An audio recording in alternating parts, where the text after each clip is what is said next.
ایک لڑکی جب شادی کر کے سسرال جاتی ہے تو زندگی کا ایک نیا تجربہ اسے حاصل ہوتا ہے، ایک نیا ماحول ملتا ہے جس میں گھلنے ملنے میں اسے ٹائم لگتا ہے، وقت لگتا ہے۔ وہ اپنا کھیت کھلیان، اپنے ماں باپ، اپنے بھائی بہن، اپنا آنگن چھوڑ کر کے کسی نئے گھر میں گئی ہے، نئے ماحول میں گئی ہے۔ اب اسے اس ماحول میں ڈھلنے میں وقت لگتا ہے۔ میرے دوستو، اس میں اچھا کردار نبھا سکتی ہے سب سے پہلے اس لڑکی کی ساس، اور اس کے بعد ان کی نند، اور اس کے بعد ان کے گھر کے دیگر افراد۔ کیونکہ آج کے ماحول کا آپ جائزہ لیں گے تو معلوم ہوگا کہ ہر گھر ساس بہو کے جھگڑوں سے اٹا ہوا ہے۔ کوئی ایسا گھر نہیں شاید الا ماشاء اللہ جہاں پہ ساس بہو کے جھگڑے اور بھابھی نند کے جھگڑے آپ نہ سنتے ہوں۔ میرے دوستو، اس کو ختم کیسے کیا جا سکتا ہے؟ اس کا خاتمہ کیسے ہو سکتا ہے؟ آج میں آپ کو ایک ایسا نسخہ بتانے والا ہوں جس سے کہ ساس اور بہو کے جھگڑے ہمیشہ کے لیے ختم ہو سکتے ہیں۔ آپ اگر اس ویڈیو کو پورا دیکھتے ہیں تو آپ کو معلوم ہو جائے گا وہ پیارا سا اچھا نسخہ کون سا ہے جس سے ساس بہو کے جھگڑے ختم ہو جائے۔ اور یہ جھگڑا جب ختم ہوتا ہے میرے دوست، تو نہ صرف یہ کہ اس شوہر کے لیے وہ گھر جنت بن جاتا ہے، وہ دوسرے مردوں کے لیے گھر جنت بن جاتا ہے، بلکہ آنے والی نسلوں کے لیے بھی وہ گھر سکون کا، امن کا گہوارہ بن جاتا ہے۔ اور جس گھر میں جھگڑے ہوتے ہیں، نہ صرف اللہ کے رحمت کے فرشتے روٹھ جاتے ہیں بلکہ وہ گھر بھی جہنم کا نقشہ بن جاتا ہے۔ تو کتنا ضروری ہے گھر سے جھگڑا ختم کرنا؟ تو اس کے لیے تھوڑی سی سمجھداری اور تھوڑے سے قربانی کی ضرورت ہے میرے دوست۔ ایک لڑکی کی شادی ہوتی ہے اور وہ سسرال جاتی ہے۔ ساس کا اس سے جھگڑا شروع ہوتا ہے، یہ ساس کی بات ماننے تیار نہیں اور ساس اس کی بات ماننے تیار نہیں، یہ اس کو برداشت نہیں کر سکتی اور وہ اس کو برداشت نہیں کر سکتی۔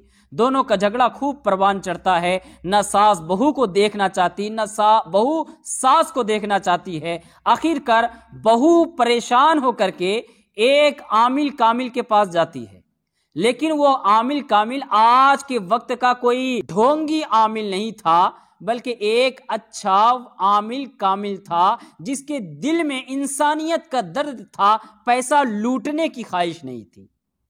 وہ جاتی ہے اور کہتی ہے کہ صاحب مجھے کوئی ایسی تعویذ دیجئے، کوئی ایسا نسخہ دیجئے کہ جس سے میری ساس سے میرا مجھے چھٹکارا مل جائے۔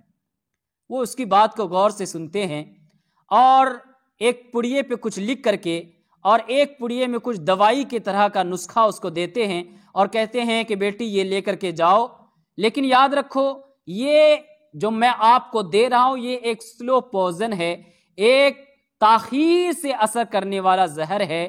آپ اس کو اپنی ساس کے کھانے میں ڈال کر کے کھلا دینا، تھوڑے دن کے بعد تمہاری ساس دھیرے دھیرے مر جائے گی۔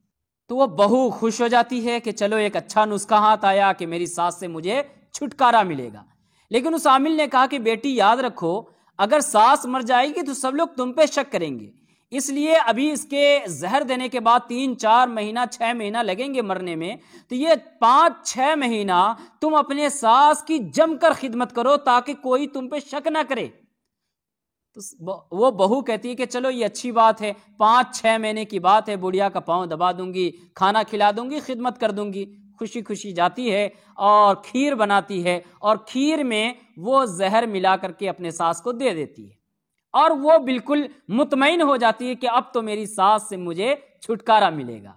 لیکن اب اس کی خدمت بھی کرنی تھی تو اس کا پاؤں بھی دبانے لگتی ہے، اس کا کھانا بنانے لگتی ہے، اس کا سر دبانے لگتی ہے، اس کے بالوں میں کنگھی کرنے لگتی ہے، اس کے کپڑے دھونے لگتی ہے، ہر خدمت اپنے ساس کا ایک دم حسن و خوبی کے ساتھ انجام دینے لگتی ہے، اور کوئی بات اپنی ساس سے بلند آواز میں نہیں کرتی، خوش اخلاقی کا تھوڑا سا مظاہرہ کرتی ہے۔ تو ساس کو دل میں آتی ہے یہ بات کہ میری بہو اتنی اچھی ہے، آج تک شاید میں ہی اس پہ ظلم کرتی رہی ہوں، میری بہو تو اتنی اچھی ہے، پاؤں دباتی ہے، کھانا بناتی ہے، سارا کام کرتی ہے، اپنے بچوں کو بھی پالتی ہے، شوہر کا خیال رکھتی ہے، میرا بھی خیال رکھتی ہے۔ تو اب ساس کے اندر بھی تبدیلی شروع ہوتی ہے، جیسی تبدیلی آتی ہے تو جیسے وہ اپنی بیٹی کو دیکھتی ہے ویسے اس بہو کو دیکھنا شروع کر دیا. جتنی محبت سے وہ اپنی بیٹی سے بات کرتی تھی اتنی محبت سے اپنی بہو سے بات کرنا شروع کر دیا. جتنی چیزیں وہ اپنی بیٹیوں کے لیے خریدتی تھی اتنی ہی چیز اپنی بہو کے لیے بھی خریدنا شروع کر دیا. تو اب ساس کے دل میں محبت پیدا ہو گئی. اب اس بہو کو لگنے لگا کہ میں نے یہ کچھ چند دن تک اپنے ساس کی خدمت کیا اور تھوڑی محبت دکھائی تو میرے ساس میں کتنی تبدیلی آ گئی، بالکل میری ماں کی محبت مجھے دے رہی ہے.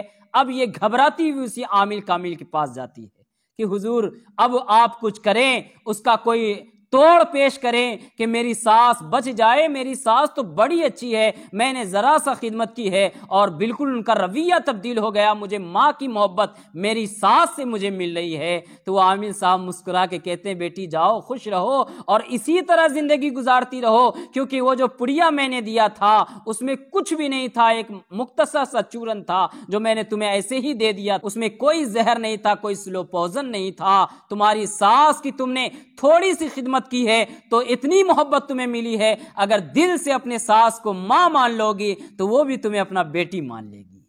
میرے دوست یہ نسخہ ہے ہماری تمام بہنوں کے لیے اور یہ نسخہ ہے ہماری تمام ماؤں کے لیے کہ اگر آپ اپنی بہو کو بیٹی مان لیتے ہو اور ہر بہو اپنی ساس کو ماں مان لیتی ہے، خدا کی قسم وہ گھر جنت کا سما بن جاتا ہے.